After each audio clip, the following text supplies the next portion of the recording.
为了测试女友的忠诚度，男人让他将手放在火焰上，女友乖乖照做，丝毫不敢动弹。男人便满意的去接了个电话，结果打着打着忘记女友还被烤着，等回头一看，女友的整只手臂都已被引燃，男人却高兴坏了。这说明他最新购买的女友机器人可以做到他的任何要求。原来女人并不是人类，而是男友花了18万彩礼买的机器人。它不仅拥有真实人类的触感，还可以为你洗衣做饭，满足任何要求。只要开机后对着它的视网膜摇摇头张张嘴，机器人就会自动创造出一段爱上你的记忆。 Love link established. Hey you. 拥有了如此完美的女友，马特忍不住去朋友派对上炫耀一番。两人踏上前往别墅的旅途，艾米却发现一件诡异的事，导航上竟然不显示这里的道路。马特觉得这可能是私人领域，所以不会有导航，两人也就没过多在意。等到了门口，艾米忽然停住了脚步，她由于害怕派对的朋友会不会不喜欢她，原来她还不知道自己只是一个机器人，还想着和男友的朋友们也处好关系。在马特的一番安慰下，艾米终于提起信心，和他一起进入了别墅。结果这里的朋友很是热情，一个个的看起来都非常友好。别墅的主人土豪哥也是感到惊喜，没想到马特这个小子能找到这么完美的女友。然而敏锐的艾米似乎从他的眼神里看到了一丝贪婪。晚上他们播放起音乐，所有人一起把酒言欢，翩翩起舞。殊不知欢乐的气氛中，一场可怕的阴谋正在展开。第二天大家约定去湖边晒太阳，可当两人全都准备完毕，马特却反常地说手头有点事，让艾米先自己去沙滩。乖巧听话的他自然也是同意。可等艾米来到湖边脱下鞋子，却惊讶地发现除了土豪哥所有人全都没来，这让他感觉到一丝不自在。但毕竟土豪哥是别墅的主人，他也不能不给面子离开，于是便坐到了他边上的躺椅。结果艾米刚坐下，土豪哥就掏出一瓶防晒霜递给艾米，让他帮忙涂抹下背部。艾米无奈的上前帮忙，结果涂着涂着，土豪哥直接不装了。他说两人的独处其实是马特的主意，马特答应他将艾米借给他用1天。说着土豪哥就要霸王硬上弓，这让艾米无法接受，他奋起反抗，情急之下竟掏出兜里的小刀，一刀结果了对方。等他满身是血的回到别墅，所有人都傻了。正常来说，机器人的底层设定是绝不能伤害人类。马特连忙将艾米关机，然后将这个疯掉的机器五花大绑。再次开机后，艾米情绪激动，马特只好将她是机器人的事实告诉了她。艾米一脸不可置信。 Iris, do you know any foreign languages? How ¿Qué about está pasando? Chinese? 这是怎么回事？不止中文，艾米的系统还支持其他10多国家的语言。得知了事情的真相，艾米竟表现得非常淡然。她并不介意自己机器人的身份，因为她只想和马特像以前那样生活。此时土豪哥的女友过来叫走了马特，原来刚才发生的一切全部都是他们的计划。两人打开富豪哥的保险柜，里面竟有着1200万现金，在场的所有人都可以平分他们。而艾米之所以能突破伤害人的限制，是因为马特使用黑客软件修改了他的内部程序，只需要将一切还原，就能将罪责全都栽赃给这个机器人。现在他们已经报警，只用静静等着警察来就完事了。可所有人都没想到的是，远在客厅的艾米也通过放大声音听到了众人的对话。他将自己的椅子放倒，去桌子底下捡走小刀，成功将自己松绑。逃到树林的他甚至还顺走了马特的手机，因为只要打开里面控制自己的程序，就可以将智商拉到100%，展开一场绝地反击。来到山顶，他仔细思考最佳方案，可不管是走到马路边搭便车，还是直接走路回去，全都不是好办法。艾米想起手上有男友的手机，那么这样一来就可以控制他的车子，自动驾驶离开这里，恐怕才是最佳的办法。然而就在艾米折返回去的途中，恰好遇上前来寻找她的小胖。艾米连忙躲到树后，这才没被两人发现。可不巧的是，此时马特的手机震动，这瞬间引起小胖的注意。他掏出手枪，缓慢上前，一步步朝着艾米靠近。艾米无奈只能连忙逃跑。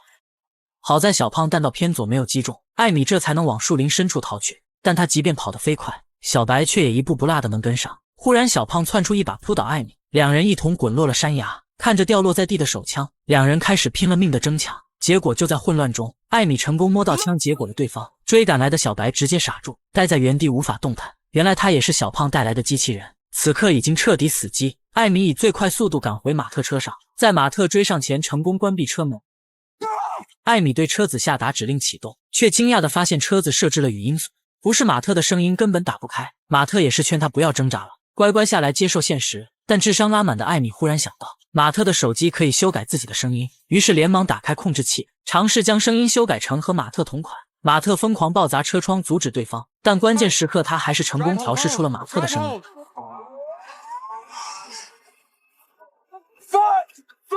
车子成功启动，这下艾米终于能够逃出升天。可马特当然不会死心，他回到别墅，找到土豪哥的手机，拨打了汽车热线报告有人偷了车子。瞬间汽车的安全系统启动，将艾米移动到路边，并反锁车门不让艾米这个小偷出去。不过马特腿部受伤，他只能求助于小胖的机器人，让他帮忙追击艾米。面对小胖子的死机器人，脑子已经彻底混乱，一直抽搐，无法回应任何指令。马特灵机一动，用小胖的指纹将其重启，再将自己的脸放在他面前，让小白成功爱上自己，成了他的小迷弟。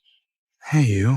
而这边的艾米也在尝试各种方法破窗，虽然他成功踢掉车窗，可倒霉的是此时恰好一个警察路过，关键时刻他连忙更改自己的语言，假装自己是西班牙游客，用外语和警察打了个招呼。警察自然也是听不懂他在说些什么，但是看见他这样的状况，依旧坚持要求他上车回警局。结果面对他的手枪，艾米面露恐惧，因为他看见小白已经逼近，面对警察的手枪他丝毫不惧，分分钟就上前硬生生锤死了对方。他的攻击性显然也已经被马特更改到了最强，夺走手机控制器，轻轻一按，艾米便瞬间倒地。等到小白回来，两人彻底傻了，这小子竟然开了辆警车回来。他从后备箱抱出艾米，表示已经完成任务。被问到车子的主人在哪时，他说也在后备箱。两人一看这下多死了一名警察，恐怕是要完蛋了。女人拿走属于自己的那部分现金，表示要赶紧离开这里，这让马特很是不爽，直接下令让小白阻止他。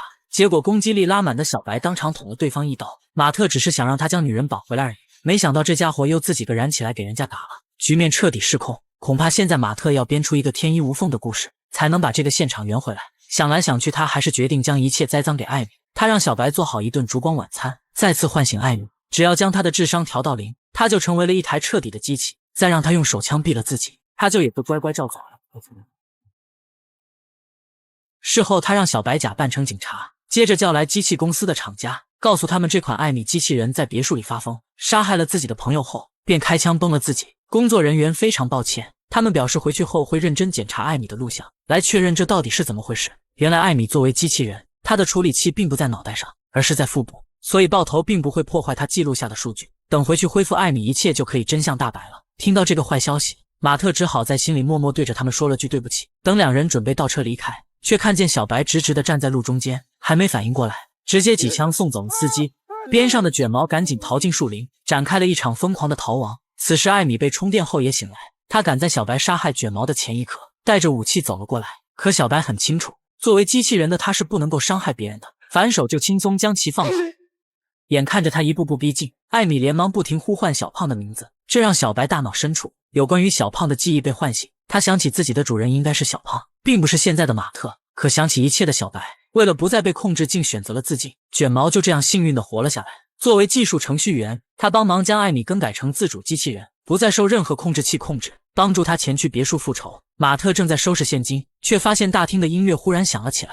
等出来一看，艾米已经拿着手枪出现在了面前。他尝试控制对方，却发现手机根本不起作用。下一秒，子弹划过脸颊，差点给他爆头。艾米耸耸肩，表示不好意思，但马上他的痛苦就会结束。听到这话，马特并没有害怕，反而是一步步淡定走向艾米，还将他的枪口对准自己心脏。因为马特知道，作为机器人，他的大脑里有太多关于自己的记忆，无论如何他也没法对最爱的人下手。说着，马特抓着艾米的头，对他进行了一顿暴打。他将艾米压在地上，举起手枪，慢慢的移动到他的腹部，准备彻底毁掉他的所有程序。就在他即将扣动扳机时，艾米捡起地上的电动开瓶器，绝地反击，瞬间反杀了这个渣男。这下别墅里除了艾米外，所有人都丢了性命。他拿走土豪哥的1200万，独自开着跑车离开了这里。路上他看见一款和自己一样的机器人，便毫不避讳地挥动机械手臂，和他打了个招呼。从这一刻开始，他彻底和过去的自己告别，重获了新生。